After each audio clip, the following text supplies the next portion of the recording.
आज तक रेडियो सुनता है सारा जहां।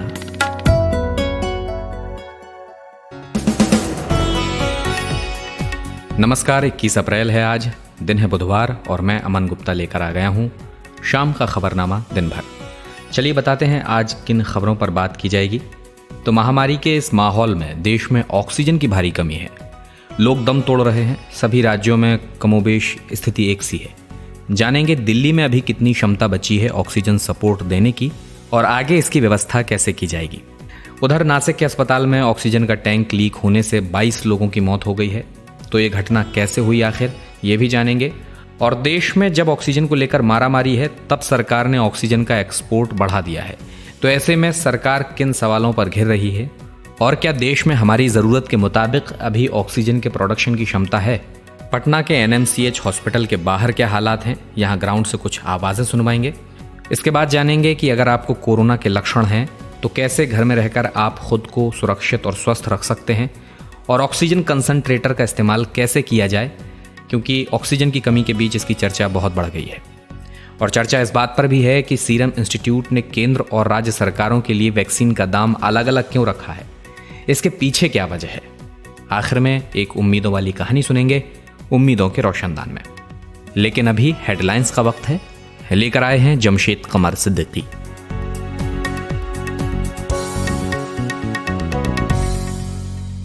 बिहार में कोरोना वायरस संकट के मद्देनजर राज्य निर्वाचन आयोग ने फिलहाल पंचायत चुनाव टाल दिया है। अप्रैल महीने के अंत में पंचायत चुनाव को लेकर अधिसूचना जारी होनी थी। 15 दिनों के बाद फिर से हालात की समीक्षा की जाएगी और निर्णय लिया जाएगा। वहीं पटना एम्स में 384 डॉक्टर और नर्सिंग स्टाफ कोरोना पॉजिटिव पाए गए हैं। नासिक के जाकिर हुसैन अस्पताल में बुधवार दोपहर ऑक्सीजन सप्लाई रुकने से 22 मरीजों की जान चली गई। स्वास्थ्य मंत्री राजेश टोपे ने बताया कि 11 महिलाओं और 11 पुरुषों की जान हादसे में गई है। सभी कोरोना के मरीज थे। इस घटना की जांच शुरू हो गई है और इसके लिए IAS अधिकारी, इंजीनियर, एक सीनियर डॉक्टर की टीम को जिम्मा सौंपा गया है। एम्स के director doctor Randeep Guleria, Narayana health के डॉक्टर देवी शेट्टी और मेदांता के डॉक्टर नरेश त्रिहान ने कोरोना के इलाज पर बात की। देश के 3 बड़े डॉक्टरों ने बुधवार को बताया कि रेमडेसिविर को लोग मैजिक बुलेट ना समझें। डॉक्टर त्रिहान ने कहा कि रेमडेसिविर केवल उन लोगों में वायरल लोड को कम करता है जिन्हें इसकी ज़रूरत है। उन्होंने कहा कि अगर ऑक्सीजन की ज़रूरत नहीं है तो सुरक्षा के तौर पर इसका इस्तेमाल ना करें। गोवा में आज रात 10 बजे से सुबह 6 बजे तक नाइट कर्फ्यू लगाया गया है। कसीनो, रेस्टोरेंट, बार, सिनेमा हॉल में 50% क्षमता पर काम करने की अनुमति मिली है। इसके अलावा कोरोना महामारी को देखते हुए गोवा बोर्ड ने 10वीं और 12वीं की परीक्षाएं भी स्थगित कर दी हैं। गोवा के CM प्रमोद सावंत ने कहा है कि परीक्षा आयोजित करने से 15 दिन पहले बोर्ड द्वारा सूचित किया जाएगा। कोविड वैक्सीन बनाने वाली company serum institute of India ने बुधवार को राज्य सरकारों और प्राइवेट अस्पतालों के लिए अपने नए दामों की लिस्ट जारी कर दी। प्राइवेट अस्पतालों को 600 रुपये प्रति डोज और राज्य सरकारों को 400 रुपये प्रति डोज के हिसाब से वैक्सीन दी जाएगी। सीरम इंस्टीट्यूट ने अपने बयान में कहा कि अगले 2 महीनों के लिए वो बड़े स्तर पर केंद्र और राज्य सरकारों को वैक्सीन देगा। अमेरिकी राष्ट्रपति जो बाइडेन के बुलावे पर चीनी राष्ट्रपति शी जिनपिंग गुरुवार को एक जलवायु परिवर्तन सम्मेलन में भाग लेंगे। नए अमेरिकी प्रशासन में 2 नेताओं के बीच ये पहली बैठक होगी। गुरुवार से शुरू होने जा रहे 2 दिवसीय वर्चुअल सम्मेलन में राष्ट्रपति बाइडेन ने दुनिया के कई नेताओं को सम्मिलित किया है। इसमें भारतीय प्रधानमंत्री नरेंद्र मोदी का नाम भी शामिल है। ब्रिटेन के बाद अब जापान के प्रधानमंत्री योशिहिदे सुगा ने भी भारत का दौरा रद्द कर दिया है। सुगा अगले हफ्ते भारत और फिलीपींस जाने वाले थे। जापान के मीडिया के अनुसार देश में बढ़ते कोरोना के मामले को देखते हुए दोनों देशों की यात्रा प्रधानमंत्री ने रद्द कर दी है। प्रधानमंत्री बनने के बाद ये उनकी पहली भारत की यात्रा थी। 24 से 30 अप्रैल के बीच यूके जाने वाली एयर इंडिया की सभी फ्लाइट्स भी कैंसिल हो गई हैं। एयर इंडिया ने बताया कि इस दौरान दिल्ली और मुंबई से यूके के बीच कम से कम एक फ्लाइट को शेड्यूल करने का प्रयास किया जा रहा है। IPL 14 के चेन्नई में खेले जा रहे 14वें मैच में न कप्तान KL राहुल चले और न क्रिस गेल। निकोलस पूरन तो खाता भी नहीं खोल पाए, वो रन आउट हुए। ओपनर मयंक अग्रवाल सदी शुरुआत के बाद आउट हो गए। पंजाब की टीम 19.4 ओवर में 120 रन के स्कोर पर ढेर हो गई। हैदराबाद को टूर्नामेंट में पहली जीत हासिल करने के लिए 121 रन बनाने हैं। कोरोना वायरस की मौजूदा स्थिति ने पूरे देश के हेल्थ सिस्टम की बखिया उधेड़ कर रख दी है। अस्पतालों में बेड की कमी है, ज़रूरी दवाएं नहीं मिल रही हैं, एक एक कतरा ऑक्सीजन और एक एक सांस के लिए जंग है। ऑक्सीजन सिलेंडर न मिलने की खबरें आम हो गई हैं। लगभग सारे देश में ये किल्लत है। दिल्ली के मुख्यमंत्री अरविंद केजरीवाल ने ऑक्सीजन की सप्लाई को लेकर आज उपराज्यपाल अनिल बैजल के साथ मीटिंग की। दिल्ली सरकार का कहना है कि अस्पतालों में अब कुछ ही घंटे की ऑक्सीजन बची है। ऐसे में केंद्र सरकार को तुरंत ही दिल्ली की ऑक्सीजन सप्लाई को बढ़ा देना चाहिए। दिल्ली में हमारी आज तक रेडियो की रिपोर्टर अनीशा माथुर ग्राउंड पर थीं। उन्होंने ऑक्सीजन के स्टॉक के बारे में जानकारी जुटाई है। मैंने उनसे पूछा यहाँ ऑक्सीजन हॉस्पिटल्स के पास कितना स्टॉक बचा है और आगे इसकी व्यवस्था कैसे होने जा रही है। देखिए, कल परसों से हम ये देख रहे हैं कि ऑक्सीजन को लेकर काफी अटकलें लगाई जा रही हैं। इस वक्त भी अगर आप देखें तो बहुत सारे प्राइवेट और सरकारी हॉस्पिटल दोनों हैं जिन्होंने काफी ये अलार्म उठाया है कि उनके पास रात तक भी ऑक्सीजन नहीं है। कल रात को जो जीपीबी हॉस्पिटल में, एलएनजेपी में, गंगाराम हॉस्पिटल में इमरजेंसी में जो ऑक्सीजन भेजी गई थी, वो भी इन बड़े अस्पतालों ने कहा है कि कल दोपहर से ज्यादा उनके पास स्टॉक नहीं पहुंचा है। तो कुल मिलाकर देखें तो सभी अस्पतालों ने यही सवाल उठाया है कि बिना ऑक्सीजन के क्या होगा, क्योंकि ध्यान रखिएगा कोविड की ट्रीटमेंट में ऑक्सीजनेशन जो है वो सबसे ज्यादा इम्पोर्टेंट रहती है। इसलिए हर हॉस्पिटल ने यही कहा है कि उनकी जो ऑक्सीजन की मांग है वो पिछले महीने के मुकाबले, इनफैक्ट पिछले हफ्ते के मुकाबले भी 4, 5, 6 गुना बढ़ गई है और पूरी दिल्ली में जो ऑक्सीजन की डिमांड है वो कई गुना बढ़ गई है। इस वजह से ऑक्सीजन की सप्लाई में दिक्कतें आ रही हैं। एक बात हमें आज ये भी पता चली है कि कुछ हॉस्पिटल्स को आज ये कहा गया शाम तक भी कि उनकी सप्लाई जो है फरीदाबाद से या उत्तर प्रदेश से आ रही है, उनको बॉर्डर्स पे ही सरकार ने वहां पर रोक दिया है। तो इसकी वजह से सेंट्रल गवर्नमेंट और दिल्ली गवर्नमेंट दोनों के इंटरवेंशन के बाद उनको बताया गया कि ठीक है, आपको अब शाम 7-8 बजे तक सप्लाई आ जाएगी। गंगाराम सिटी हॉस्पिटल देखें, सेंट स्टीफेंस हॉस्पिटल देखें, तीरथ राम हॉस्पिटल देखें, मैक्स शालीमार देखें, सबने यही अभी शाम 5 बजे तक भी सबने यही अलार्म का बिगुल बजा रखा था कि उनका ऑक्सीजन सप्लाई रात तक नहीं चल पाएगा। और गवर्नमेंट के इंटरवेंशन के बाद अब उन्हें कहा गया है कि ठीक है, आपको इमरजेंसी सप्लाई भेजी जा रही है। बड़े हॉस्पिटल्स में भी सेम प्रॉब्लम सुबह तक होने की संभावना पूरी तरह दिख रही है। और हालांकि केंद्र सरकार ने कहा है कि काम चल रहा है, ऑक्सीजन दिल्ली को भेजी जाएगी। दिल्ली सरकार भी लगातार ये कह रही है कि दिल्ली को जो ऑक्सीजन अर्जेंटली चाहिए वो भेजी जाए। लेकिन जिस तरह से कोरोना के नंबर दिल्ली में बढ़ते चले जा रहे हैं, जिस तरह से पेशेंट बढ़ते चले जा रहे हैं, ऑक्सीजन सप्लाई पर सवाल अभी कुछ दिन चलते रहेंगे। तो ये थी आज तक रेडियो रिपोर्टर अनीशा माथुर, जो दिल्ली से ऑक्सीजन के स्टॉक का स्टेटस बता रही थी। उधर महाराष्ट्र के ठाणे में हालात ये हैं कि ऑक्सीजन नहीं है, इसलिए अस्पतालों में करीब 1,500 बेड खाली पड़े हैं। क्योंकि ऑक्सीजन नहीं है तो ऐसे में मरीज़ जिन्हें ऑक्सीजन की ज़रूरत है उन्हें भर्ती करके भी क्या फ़ायदा। महाराष्ट्र में हर रोज़ 12,000 टन ऑक्सीजन तैयार होता है। इसका इस्तेमाल मेडिकल और इंडस्ट्री दोनों में होता है। मौजूदा समय में कोविड की स्थिति को देखते हुए 100% ऑक्सीजन का इस्तेमाल मेडिकल सुविधाओं के लिए हो रहा है। बावजूद इसके ऑक्सीजन की कमी है और इसी वजह से मौतों के आंकड़ों में भी इजाफा हो रहा है। लेकिन जिन अस्पतालों में ऑक्सीजन है वहाँ भी ऑक्सीजन की कमी से अगर मरीजों की मौत हो जाए तो हैरानी तो होगी ही। नासिक के एक अस्पताल में आज ऐसा ही हुआ। यहाँ जाकिर हुसैन अस्पताल में ऑक्सीजन टैंक लीक कर गया और इस वजह से ऑक्सीजन की सप्लाई अस्पताल में रुक गई और 22 मरीजों ने दम तोड़ दिया। इस हादसे पर प्रधानमंत्री नरेंद्र मोदी ने दुख जताया है और मुख्यमंत्री उद्धव ठाकरे की ओर से जांच के आदेश दे दिए गए हैं। आज तक रेडियो रिपोर्टर साहिल जोशी इस खबर को ट्रैक कर रहे थे। मैंने उनसे पूछा कि ऑक्सीजन लीक की ये घटना कैसे हुई और इसमें कितनी ऑक्सीजन बर्बाद हुई।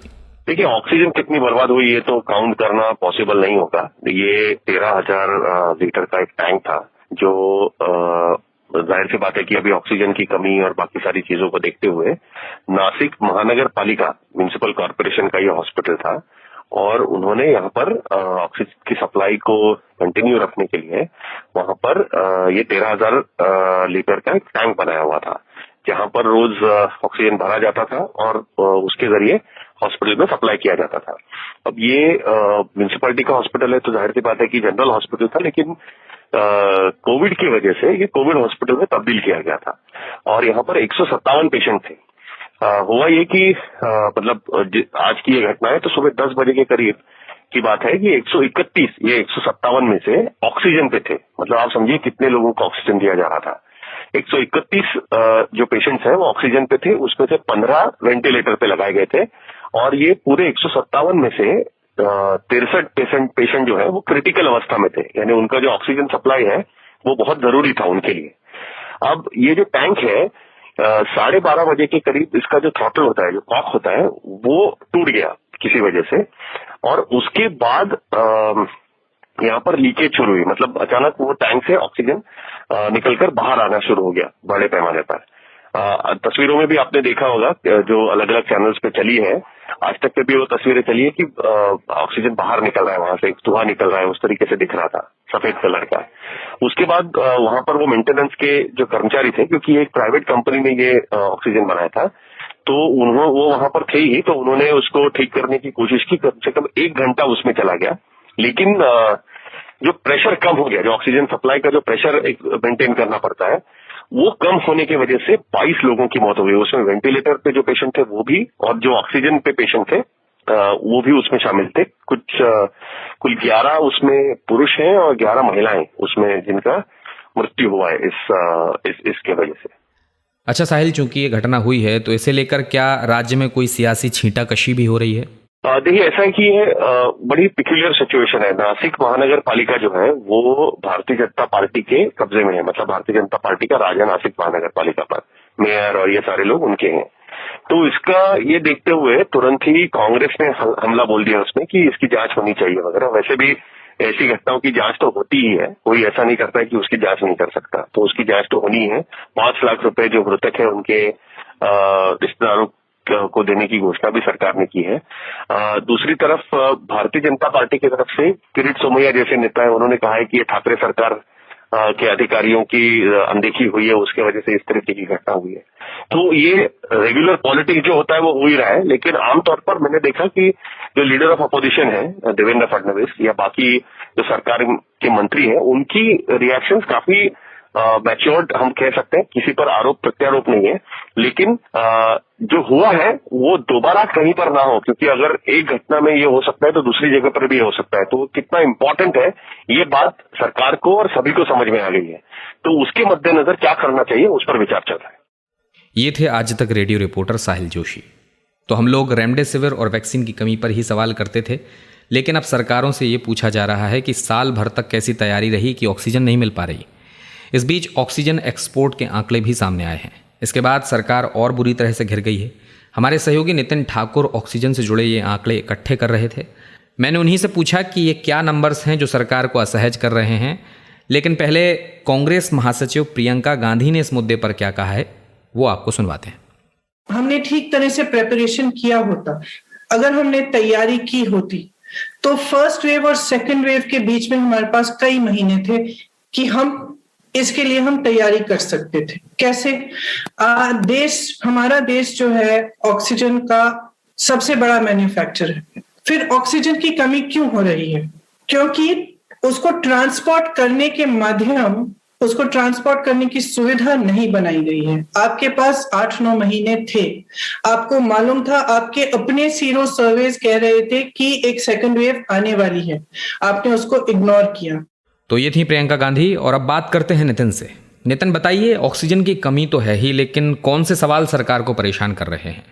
सवाल तो उठेंगे ही अमन, क्योंकि मेडिकल ऑक्सीजन की कमी के चलते अचानक लोगों का ध्यान अब इस बात पर जाने लगा है कि भाई देश में ऑक्सीजन पर्याप्त मात्रा में है भी या नहीं है। ये कोई वैक्सीन तो है नहीं जिसके बनने का इंतज़ार सरकार तब से कर रही थी। कोरोना के मरीज को सांस लेने में तकलीफ होती ही है और ऑक्सीजन उसे देनी ही पड़ती है, ये बिल्कुल क्लियर है। ऐसे में हैरान और हताश करने वाली बात यही है कि इतनी बेसिक नीड की तरफ किसी ने ध्यान देने की ज़रूरत नहीं समझी है। जिन आंकड़ों की आप बात कर रहे थे वो वाणिज्य और उद्योग मंत्रालय की तरफ से आए हैं। इन्हें पढ़कर थोड़ा सा हैरान हुई आप। कहा जा रहा है कि भारत ने पिछले वित्त वर्ष में जितनी ऑक्सीजन विदेश सप्लाई की थी उससे दोगुनी पिछले साल अप्रैल से इस जनवरी तक की है। ये बनती है 9,301 मीट्रिक टन, यानी सरकार ने इससे कमाए हैं 8 करोड़ 90 लाख रुपये, जबकि उसके पहले हमने 5.5 करोड़ की ऑक्सीजन बेची थी। हम सभी को पता है कि इस वक्त दिल्ली में, यूपी में, महाराष्ट्र में, गुजरात में, एमपी में और इसके समेत मतलब पूरे देश में ही ऑक्सीजन की भारी कमी है। हर राज्य परेशान है, केंद्र सरकार से सप्लाई बढ़ाने की बात कह रहा है, कितने अस्पताल बता चुके हैं कि उनके पास ऑक्सीजन बिल्कुल नहीं है और इसका सीधा असर कोरोना मरीजों पर होगा। लेकिन अमन, सरकारी सूत्रों ने न्यूज़ एजेंसी ANI को कहा है कि ये जो जानकारी है ये सही नहीं है, पूरी तरह से ठीक से नहीं दी जा रही है और वो ये समझा रहे हैं कि लिक्विड ऑक्सीजन के एक्सपोर्ट की 2 कैटेगरी होती हैं, एक तो मेडिकल, दूसरी इंडस्ट्रियल। तो पिछले साल अप्रैल से लेकर अब के जनवरी तक जिस इंपोर्ट की बात हो रही है उसमें 9,884 टन इंडस्ट्री वाला ऑक्सीजन था और मेडिकल ऑक्सीजन था बस 12 टन, यानी कि सालाना प्रोडक्शन का सिर्फ 0.4%। यानी कि वो ये कहना चाह रहे हैं, सरल भाषा में समझिए, कि कोरोना मरीजों के जो काम आता है वो वाला ऑक्सीजन बस 12 टन ही बेचा है सरकार ने बाहर, लेकिन इस सफाई में झोल है। एक्सपर्ट्स का कहना यह है कि दोनों तरह की ऑक्सीजन बनाने का जो प्रोसेस है वो सेम ही होता है। तो अगर सरकार की तैयारी साल भर में रहती तो ये सब एक्सपोर्ट रोका जा सकता था, मेडिकल ऑक्सीजन का प्रोडक्शन बढ़ाया जा सकता था और ये जो आज किल्लत हमें देखने को मिल रही है ये नहीं होने वाली थी यदि थोड़ा सा पहले सोच लिया जाता कि अब जो सेकंड वेव आने वाली है उसमें कोरोना के मरीजों को ऑक्सीजन चाहिए होगी, तो कहाँ कहाँ ऑक्सीजन जो है हम लोग दे रहे हैं तो अभी रोक लिया जाए। अच्छा नितिन, अब क्या कदम उठा रही है सरकार और हमारी कैपेसिटी कितनी है? मतलब ऑक्सीजन जितनी चाहिए क्या उतनी पैदा करने में सक्षम है हमारा देश? देखिए भाई, सब हो सकता है अगर सरकार चाह ले। इस महीने तक का आंकड़ा आपको बता रहा हूँ, ऑक्सीजन का प्रोडक्शन यहाँ भरपूर है, दिक्कत सप्लाई में है। जितनी ऑक्सीजन बन रही है उसका महज 54% ही कंजम्पशन है देश में। अब जो इंडस्ट्रियल ऑक्सीजन है उसे अगर 93% तक आप प्यूरिफाई कर लें तो वो भी मेडिकल ऑक्सीजन बन जाती है। टैंकर और ऑक्सीजन सिलेंडर की शॉर्टेज है, उसके कारण जो हो रहा है वो ये हो रहा है कि ऑक्सीजन तो है लेकिन मरीजों तक नहीं पहुंच पा रही है। अब थोड़ा सा आंकड़ों की भाषा में समझिए, एकदम आसान है। फिलहाल देश में ऑक्सीजन का रोजाना कंजम्पशन है 3,842 metric ton. Daily production capacity इसकी दुगनी है 7,287 मैट्रिक टन और करंटली हर तरह की ऑक्सीजन का स्टॉक अगर आप मिला लें तो सब मिलाकर हमारे पास है 50,000 मैट्रिक टन। मतलब भरपूर है ऑक्सीजन। और ये आंकड़े जो हैं वो स्वास्थ्य एवं परिवार कल्याण मंत्रालय के हैं। वैसे देखिए, अब सरकार जाग गई है। फिलहाल इंडस्ट्रीज को ऑक्सीजन की सप्लाई रोक दी गई है। कहा यह गया है कि पहले अस्पतालों को देंगे। 9 ज़रूरी इंडस्ट्री हैं जहां ऑक्सीजन मिलेगी, लेकिन फिलहाल बाकी सब अस्पताल को सप्लाई होगी। सरकार का यह आदेश आ गया है, कल से लागू होने वाला है और सरकारी के अलावा निजी कंपनियां भी ऑक्सीजन की सप्लाई कर रही हैं। इनमें Reliance, Tata Steel, SAIL, Arcelor Mittal, Nippon Steel India, Jindal Steel, ये सब पहले से ही काम कर रही हैं। सहकारी समिति इफ्को वो भी ऑक्सीजन के प्लांट लगा रही है और अस्पतालों को मुफ्त में ऑक्सीजन देगी वो भी। ये थे आज तक रेडियो के हमारे साथी नितिन ठाकुर।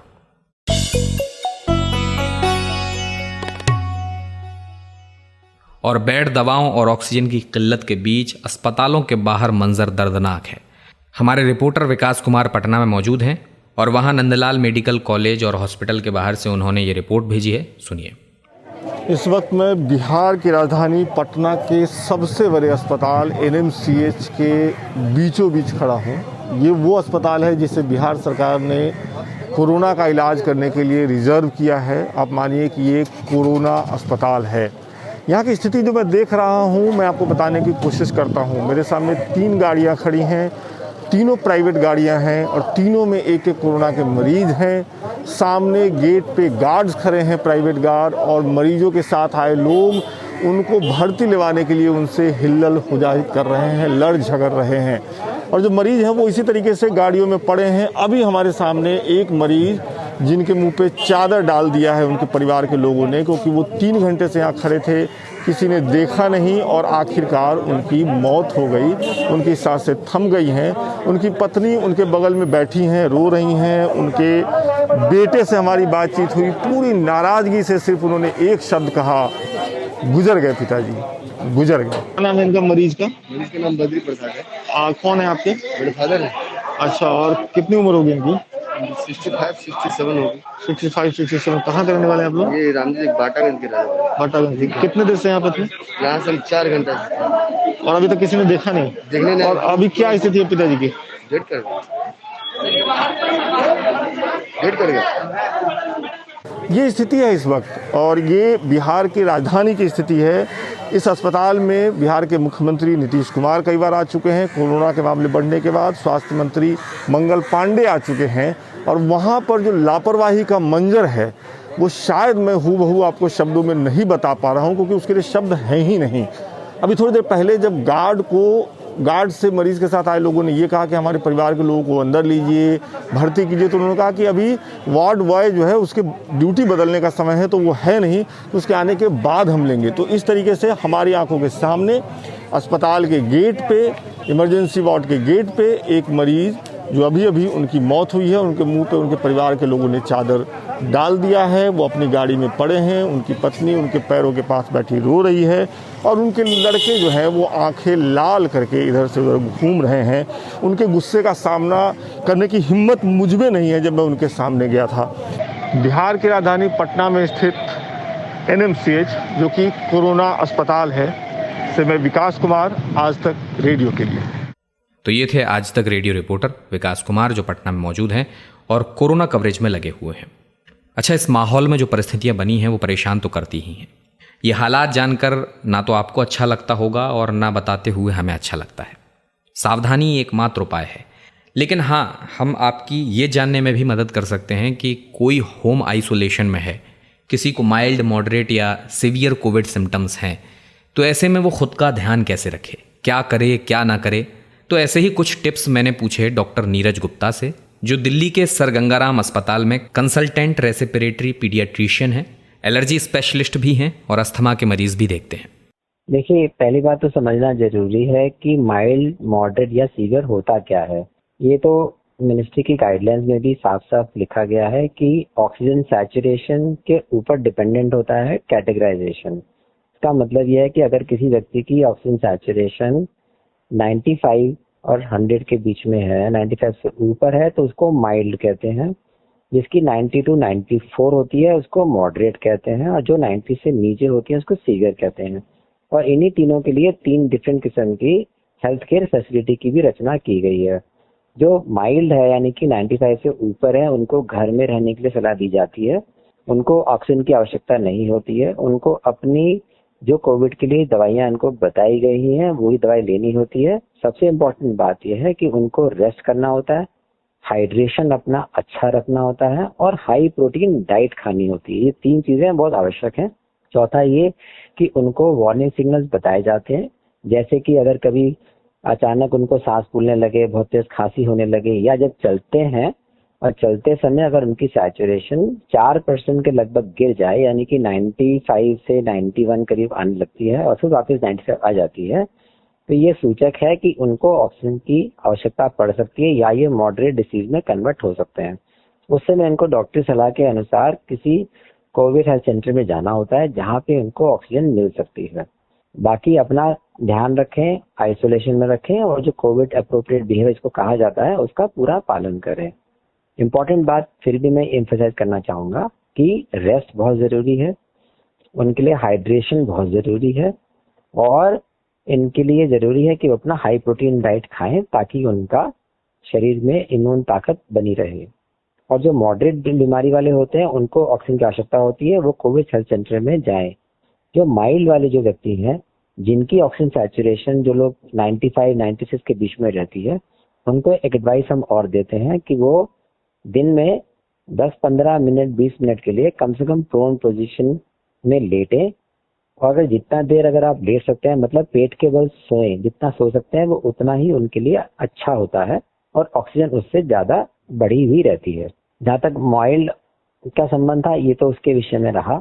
जो मॉडरेट हैं वो हॉस्पिटल सेटिंग में होते हैं, उनको ऑक्सीजन की आवश्यकता होती है जो डॉक्टरी निगरानी में दी जाती है, और सीवियर वाले को आईसीयू की आवश्यकता होती है, जहाँ पे बहुत सारी दवाइयों की आवश्यकता होती है, जिसकी वजह से उनके जो फेफड़े में जो इंजरी हो रही है उसको बचाया जा सकता है या उनको समय रहते इलाज किया जा सकता है।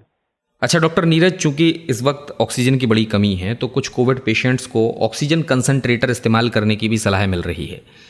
वैसे तो इसकी कीमत 40 से 60 हज़ार के बीच है, पता नहीं कितने लोग इसको अफोर्ड कर सकेंगे, लेकिन आप ये बताइए इसका इस्तेमाल कैसे होता है। ऑक्सीजन कंसंट्रेटर जो होते हैं वो हवा में से ऑक्सीजन जो कि 21% होती है उसको कंसंट्रेट करते हैं। ये मशीन द्वारा कंसंट्रेट होते हैं और वो ऑक्सीजन आपको डिलीवरी दी जाती है। लेकिन ये जो कंसंट्रेशन होती है वो कंसंट्रेटर द्वारा केवल 6 लीटर तक ही दी जा सकती है, 6 लीटर प्रति मिनट।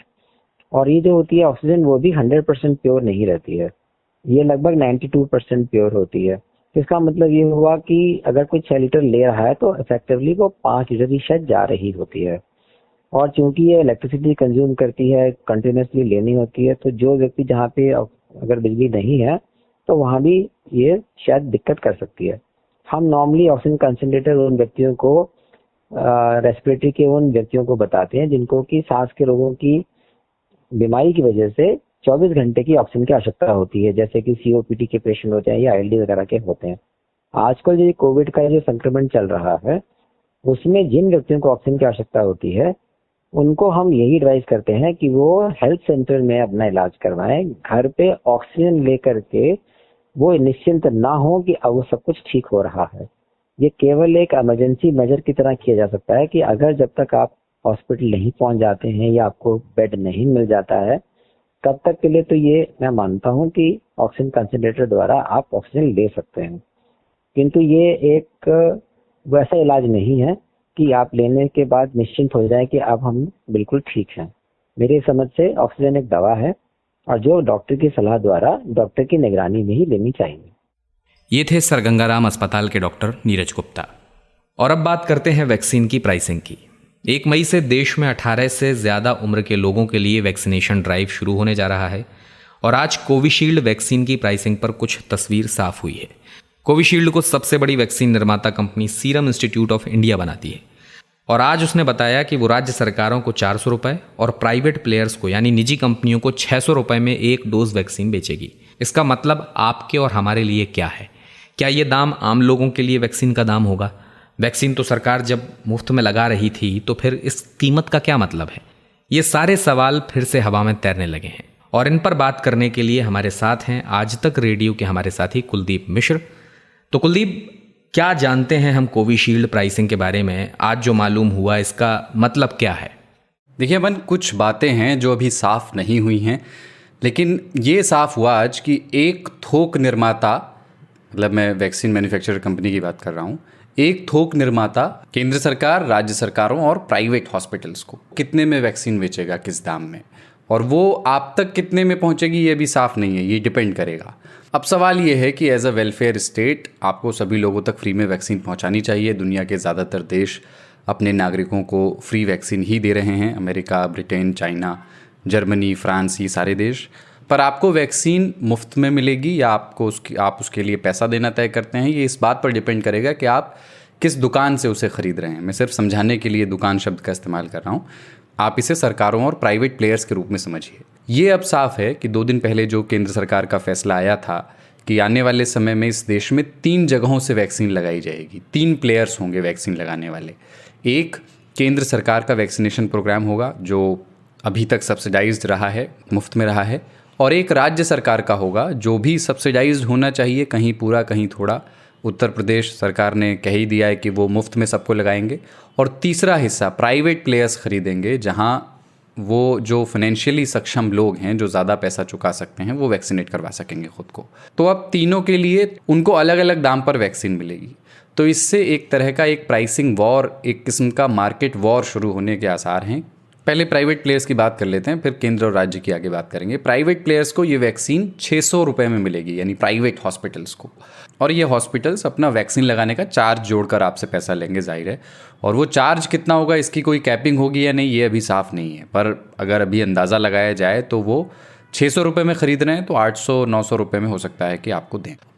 अच्छा कुलदीप, केंद्र और राज्य सरकारों के लिए वैक्सीन का दाम अलग अलग क्यों रखा गया है? इसके पीछे क्या दलील है, क्या आधार है? हाँ, तो अब केंद्र और राज्यों की बात, और यही तो वो बात है कि अलग अलग दाम पर क्यों केंद्र और राज्य को वैक्सीन मैन्युफैक्चरर कंपनीज बेच रही हैं। यही पेच है इसमें। बहुत लोग यही सवाल पूछ रहे हैं कि ये महामारी का समय है और प्राइवेट प्लेयर्स के लिए प्राइस होना ज़्यादा होना तो समझ में आता है, पर जो बात समझ में नहीं आती वो ये कि केंद्र और राज्य सरकारों के लिए दाम अलग अलग क्यों है। राज्य सरकारों से 400 रुपये पर डोज़ का ज़्यादा दाम क्यों लिया जा रहा है? तो स्थिति यह है कि इसी वैक्सीन को यानी कोविशील्ड को राज्य सरकार 400 रुपये में खरीदेगी, केंद्र सरकार करीब अभी 150 रुपये में खरीदती है, टैक्सेस के साथ 157 रुपये में। एक RTI के जवाब में सरकार ने खुद ये बताया है।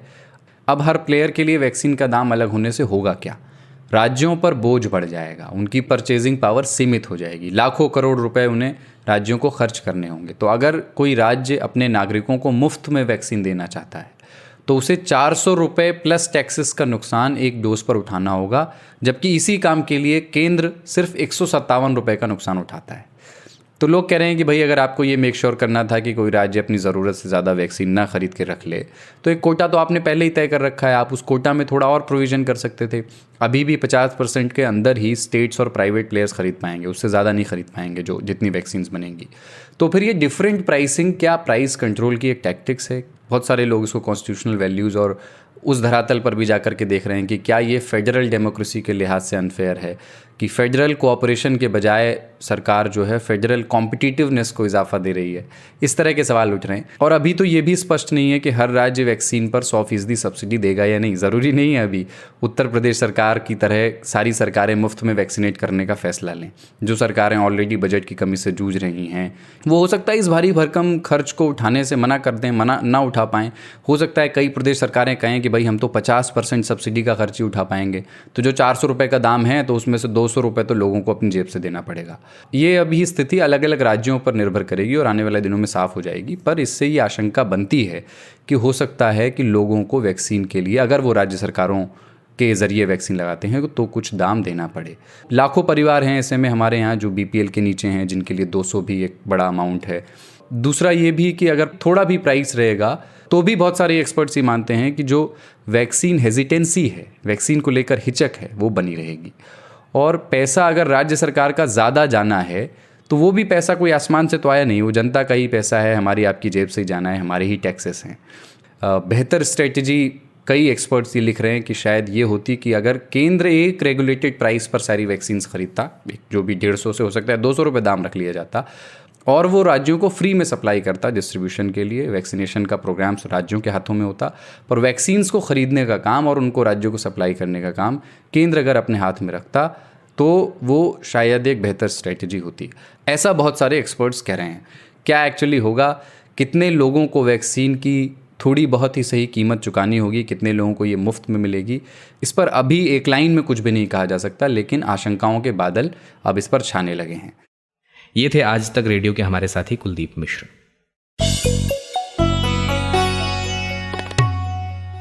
और अब उम्मीदों वाली कहानी जो आपके भरोसे को मजबूत करती है कि इस आपदा से हम लड़ेंगे भी और जीतेंगे भी। जमशेद कमर सिद्दीकी लेकर आए हैं उम्मीदों के रोशनदान। उम्मीदों का रोशनदान।